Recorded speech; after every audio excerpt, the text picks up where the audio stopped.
हर हर महादेव। दोस्तों, आपका स्वागत है मेरे चैनल नीलम वॉइस में। आज की कहानी है कि श्री कृष्ण ने इसलिए कहा राधा का नाम पहले लेना चाहिए।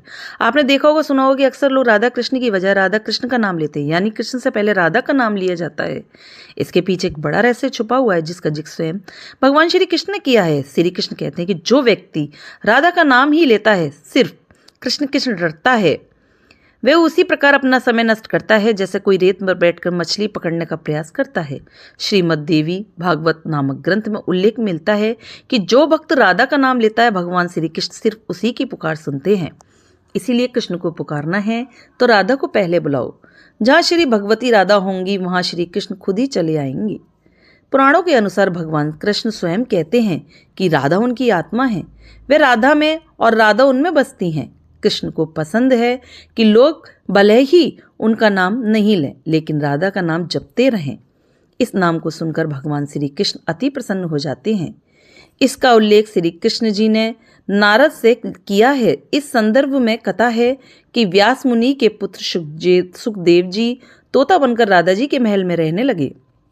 सुखदेव जी हमेशा राधा राधा रटा करते थे। एक दिन राधा ने सुखदेव जी से कहा कि अब से तुम शिव कृष्ण कृष्ण नाम जपा करो।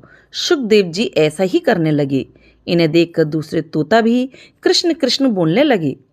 राधा की सगी सहेलियों पर भी कृष्ण नाम का असर होने लगा। पूरा नगर कृष्णमय हो गया। कोई राधा का नाम नहीं लेता था। एक दिन कृष्ण उदास भाव से राधा से मिलने जा रहे थे। रास्ते में नारद जी मिले और श्री कृष्ण के उदास चेहरे को देखकर पूछा कि प्रभु, आप उदास क्यों हैं? तो श्री कृष्ण कहने लगे कि राधा ने सभी को कृष्ण नाम रटना सिखा दिया है। कोई राधा नहीं कहता, जबकि मुझे राधा नाम सुनकर प्रसन्नता होती है। जब राधा ने यह बात सुनी तो उनकी आंखें भर आईं।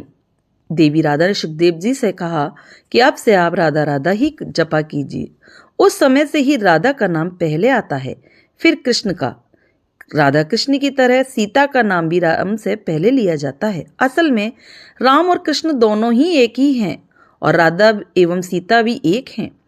यह हमेशा नित्य और शाश्वत है। तो दोस्तों, आपको मेरी ये कहानी कैसी लगी? अच्छी लगी हो लाइक करें, सब्सक्राइब करें, ज़्यादा से ज़्यादा शेयर करें। कहानी देखने के लिए, सुनने के लिए आप लोगों का मेरे चैनल पर बहुत बहुत धन्यवाद।